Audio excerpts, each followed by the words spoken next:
ഉച്ചത്തെ Aam Aadmi party പുറത്താക്കിയ സമയത്ത് നമ്മളെല്ലാവരും മൂക്കത്ത് കൈവച്ചിരുന്നു. ജനങ്ങൾക്ക് വേണ്ടി ഇത്രയൊക്കെ ചെയ്യുന്നൊരു വ്യക്തിയെ എങ്ങനെയാണ് ഒരു പാർട്ടിക്ക് പുറന്തള്ളാൻ കഴിയുന്നതെന്ന് ആലോചിച്ച് നമ്മളൊക്കെ ആകെ അത്ഭുതപ്പെട്ടു വരുന്നു. എന്നാൽ അദ്ദേഹത്തിൻ്റെ BJP ജോയിനിങ്ങും അതിനു മുന്നേ ദിവസങ്ങളോളമായി അദ്ദേഹത്തിൻ്റെ ജനങ്ങൾക്ക് വേണ്ടിയെന്ന് തോന്നിപ്പിക്കുന്ന പ്രവർത്തനങ്ങളുമെല്ലാം ഒരു വെൽ പ്ലാൻഡ് സ്ക്രിപ്റ്റ് ആയിരുന്നെന്നാണ് നമുക്ക് മനസ്സിലാവുന്നത്. BJPയിലേക്ക് കൂറുമാറാനായി തന്ത്രപൂർവമായുള്ള നീക്കങ്ങളാണ് അദ്ദേഹം നടത്തിയിട്ടുള്ളത്.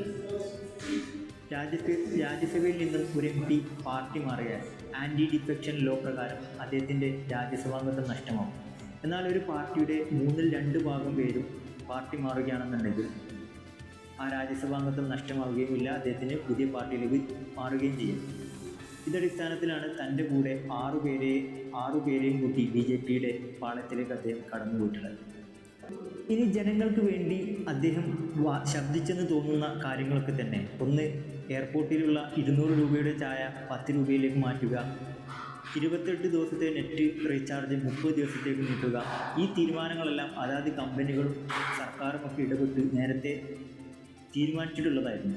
അതിൻ്റെ എക്സിക്യൂഷൻ നടപ്പിലാകുന്നതിന് തൊട്ട് മുന്നേ തന്നെ അതിനെതിരെ സംസാരിച്ചുകൊണ്ട് അത് ഇൻസ്റ്റഗ്രാമിൽ റീലായിട്ട് പോസ്റ്റ് ചെയ്യുകയും ചെയ്തപ്പോൾ അദ്ദേഹത്തിൻ്റെ റീൽ വന്ന് ദിവസങ്ങൾക്ക് അകം തന്നെ ആ ഒരു കാര്യത്തിൽ തീരുമാനം കൂടി വന്നപ്പോൾ ജനങ്ങളൊക്കെ അദ്ദേഹത്തിൻ്റെ അഭിപ്രായത്തിലാണ് ഇത്തരം മാറ്റങ്ങൾ ഇവിടെ വന്നതെന്ന് വിശ്വസിക്കുകയും ചെയ്തു.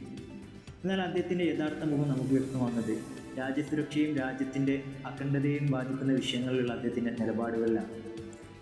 ബംഗാളിലും ബീഹാറിലും മറ്റുമൊക്കെ ഉണ്ടായിരുന്ന SIR, വോട്ട് ചോരി, ഇങ്ങനെയുള്ള പല വിഷയത്തിലുള്ള വോട്ടെടുപ്പിൽ നിന്നും ഒന്നുകിൽ അദ്ദേഹം വിട്ടുനിന്നു, അല്ലെങ്കിൽ BJPക്കെതിരെ വോട്ട് ചെയ്തില്ല. എന്നാൽ കേന്ദ്ര സർക്കാരിൻ്റെയോ BJPയുടെ ഭാഗത്തുനിന്ന് വരുന്ന അനാസ്ഥകൾക്കെതിരെ, അവരുടെ നിയമ ദുരുപയോഗങ്ങൾക്കെതിരെയൊന്നും ശബ്ദമുയർത്താൻ അദ്ദേഹം ഇവിടെ ഉണ്ടായിരുന്നില്ല എന്നുള്ളതാണ് വാസ്തവം. എന്തിനേറെ ആം ആദ്മി പാർട്ടിയുടെ പരമോന്നത നേതാവായ അരവിന്ദ് കെജ്രിവാളിനെതിരെയും മറ്റു ആം ആദ്മി പാർട്ടിയുടെ മുഖ്യ നേതാക്കൾക്കെതിരെയും EDയും മറ്റു നാഷണൽ ഏജൻസികളൊക്കെ ഉപയോഗിച്ച് കള്ളക്കേസും മറ്റുമൊക്കെ ചുമത്തിയ സമയത്ത് അവർക്ക് വേണ്ടി ശബ്ദിക്കാനൊന്നും അദ്ദേഹം മുന്നിലുണ്ടായിരുന്നില്ല. ഒടുവിൽ നാടിനെയും ജനങ്ങളെയും വഞ്ചിച്ചുകൊണ്ട് അദ്ദേഹം ഗുണ്ടകളുടെ പാർട്ടി എന്ന് വിശേഷിപ്പിച്ചിരുന്ന BJPയിലേക്ക് അദ്ദേഹം കൂടുമാറിയിരിക്കുന്നു. ആശ്ചര്യമില്ല, എന്തേ ഇത്ര വൈകിയെന്നതിൽ അത്ഭുതപ്പെടുന്നു.